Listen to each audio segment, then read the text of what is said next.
Yes, sir. What's good, everybody? It's your boy, the Q-Tip. We're back with another video. We are here to talk about LSU and Vanderbilt, their X Factors for this upcoming March Madness tournament. Like I said about the other teams that I've done so far, which would be UConn, UCLA, South Carolina, and Texas, most teams have multiple players that can be considered X Factors. And I think Vanderbilt's is a little bit more obvious, a little bit, at least it is to me. As far as LSU goes, I think there's a few players that you could choose, but I personally believe it's Akai Johnson. I'm going to go back to what I said in past videos of like, sometimes you can look at numbers, whether good or bad, for a certain game, and that can be an outlier, or it can be something that tells you, okay, this is why this team lost, this is why this team won, or this player playing well, or this player not playing at all, or playing poorly can lead to them winning or losing. And I think Zakiya Johnson is one of the good examples of that in college basketball, women's college basketball. When she plays well, LSU wins more often than not. I think the games that they've lost, let's see, they lost to South Carolina twice. They lost to them in the tournament semifinal. She had 0 points and 3 rebounds in 7 minutes. Had 1 turnover, 1 foul. The other loss to South Carolina, she had 7 points, 3 rebounds in 19 minutes. Against Texas, she had 7 points, 7 rebounds in the loss. And the win against them, she had 10 points, 5 rebounds, was 5 of 7. And Vanderbilt, she was 10 points, 8 rebounds. Kentucky, she played 12 minutes and was 0 points, 2 rebounds, 2 assists, only 1 shot. Then when you have, let's see, we have Oklahoma game, she had 3 points, 3 rebounds. They did win that game. Arkansas, she had 11 points, 4 rebounds, 3 assists. Auburn, she had 16 and 8. Alabama, she had 15 and 10. Those are all wins. Missouri, she had 17 and 14. Tennessee, she had 14 and 8. Oklahoma in the quarterfinals, she had 9 and 8. And again, like I said in past videos, numbers don't always tell a story of impact or value of a player. Zakiya Johnson's a player that's come in. She's a 6-foot guard that has played the power forward pretty much all season for them. They've kind of gone back and forth between her and Grace Knox. And I think Grace Knox could also be considered the X factor for this team because really any given game, any given night, it could be one of the two that are doing the dirty work, offensive rebounds, getting the hustle plays, loose balls, all those different things. It could be either one of them any given night. And I think having a player like that and both of them being very young is big because you're going to need that in March. You're going to need that in the tournament because, like I've said about LSU all year, they're a very guard-heavy team. Their top 3 scorers are all their starting guards, or 3 of their starting guards because they start Jada Richard as well sometimes. So, well, no. Malaysia comes off the bench. I'm tripping. Jada Richard is one of the starting guards. Malaysia comes off the bench. She leads the team in scoring, scoring, assists, steals, blocks. But I think when you have your guards, or when the guards are so heavy offense, or so heavily involved in the offense, like there's so much they have to do in terms of scoring, creating, playmaking. You need players like Zakiya Johnson and Grace Knox and even Amaya Joyner to come in and do the little things that they won't necessarily need the ball in their hands to do a ton with, but they still have the capabilities of doing that. And I think something that LSU has missed this year is that like paint presence like that. Just like, all right, we have this player down there. Like they had Angel Reese or even Anissa Morrow to a lesser degree, not because of lack of talent, but more lack of size versus what Angel Reese was bringing. But I think what she's able to bring to the team, when she's able to bring it, she's shown that she can be really valuable to the team. And what's the word I want to use here? Like, she needs to be on the floor. Like, I think she's proven time and time again, and obviously with young players, there's going to be games where you just feel like, okay, they might not have it today, or sometimes you feel like, okay, this is a game that I don't know if I can trust them in, or I can only trust these specific players. Like the South Carolina game, I think, I don't say it was an outlier, but Kim Mulkey, went small and was playing Jada Richard, Malaysia, Malika, Michaela, and Flau'jae all together. So you couldn't go 4 guards and then Zakiya Johnson as the 5 because while South Carolina went small with Joyce Edwards at the 5, there were still times where they went small and had Medina in. So it's like you can't really do that. But she's an efficient player. I think she only shot 3 threes this season, and she's made 2 of them, which is really funny. Obviously, I wouldn't say she's, a 3-point shooter or anything like that, but being 59% from the field is always really good. So when you're on the court and when you're shooting the ball, you're shooting efficiently. That's big, and I think her effort is always there. I don't think you can ever question whether her effort or energy is there, and that's really a lot. All you can ask for a player this young and with this skill level.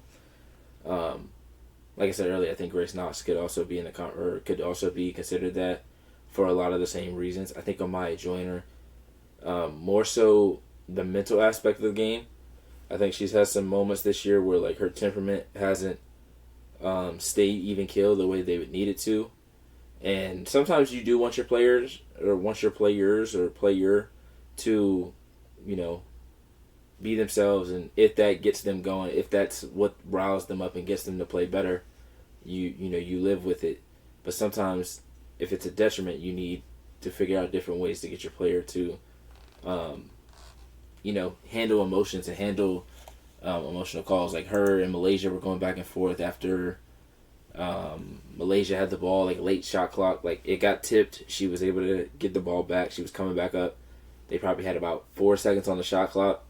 Malaysia wanted her to set a screen, and Amaya's looking at her like, you gotta shoot, and while she's doing that, she's not in place to set the screen, so Malaysia still tries to go around her like she's setting a screen and shoots the ball, and then they go back and forth, and she was arguing back and forth with different teammates too once they tried to calm her down.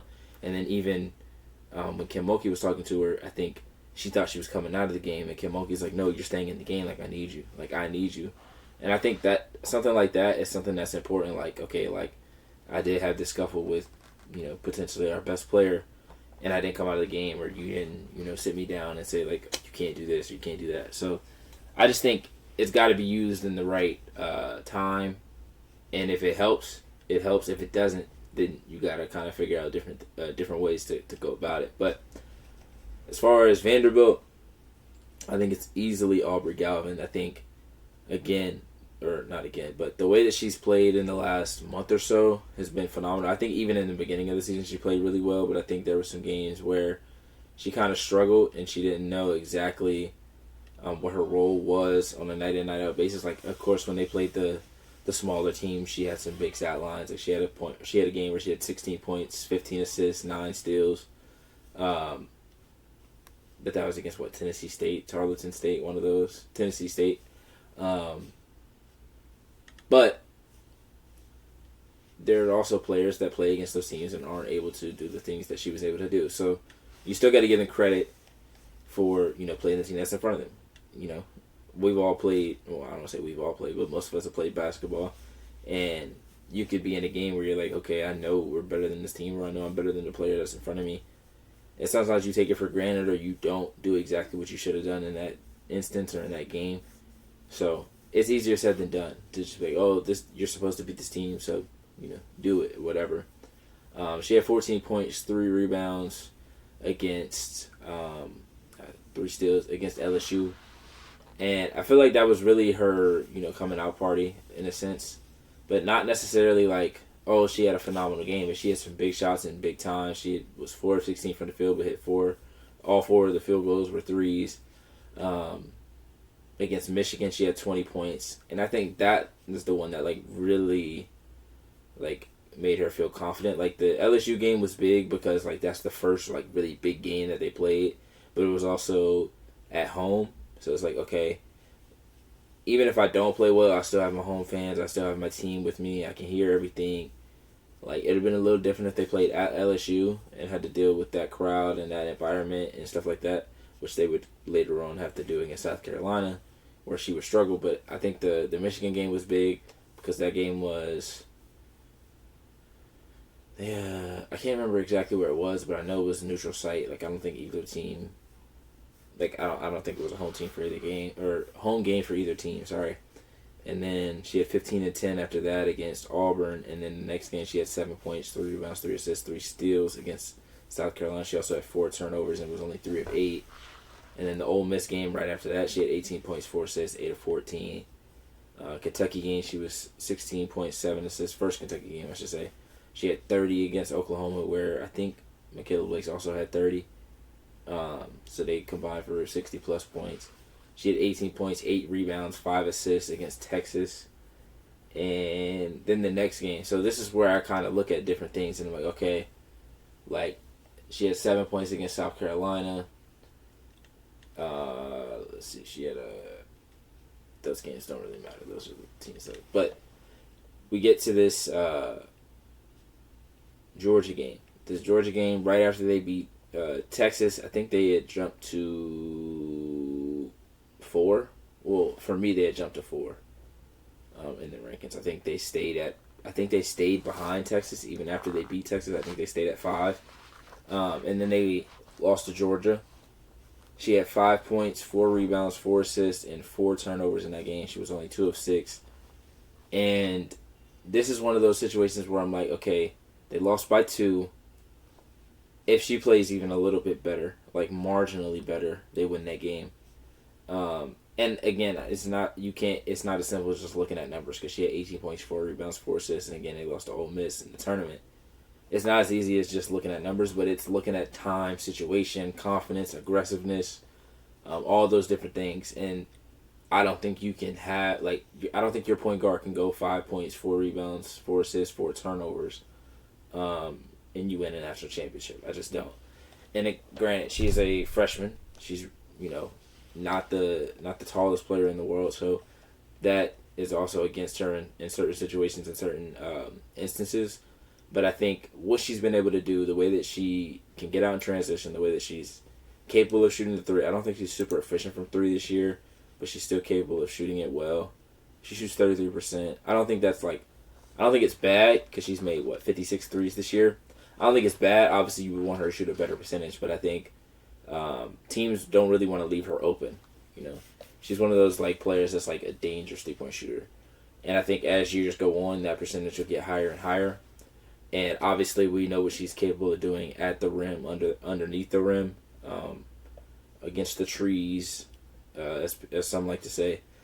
And I think that is really key. Is if she's confident enough to go to the rim, be aggressive, make plays, not just for herself, but for others. She's averaging 6 assists a game this season.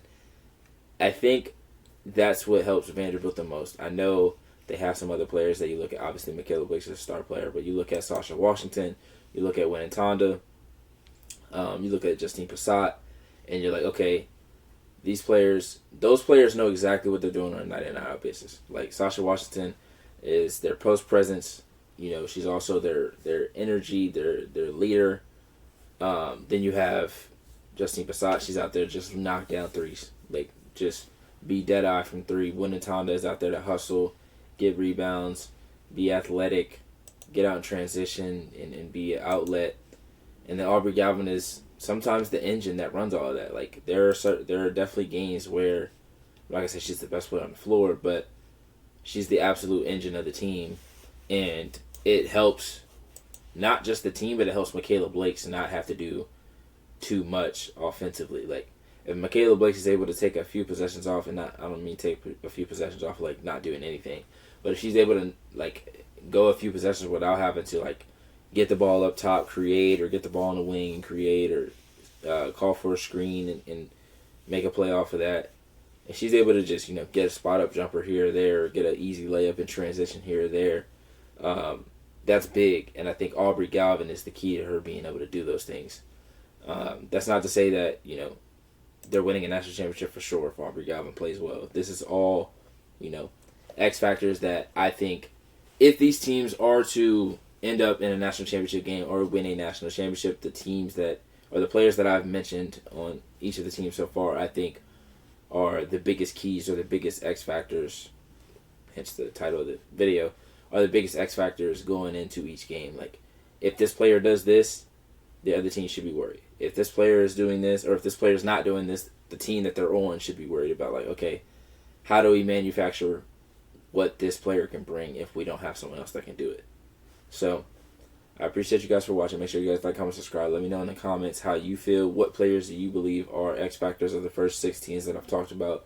I'm going to try to drop 2-ish videos tomorrow. So make sure you guys are tapping in with that as well. I appreciate everybody that has been tuning in. And hope that as the tournament starts and rolls, more and more people start to join us and have these conversations with us in the comments. And we start to build a community so that we can talk about women's college basketball, WNBA, all these different things. But I appreciate you guys for watching. Make sure you guys like, comment, subscribe. Appreciate you.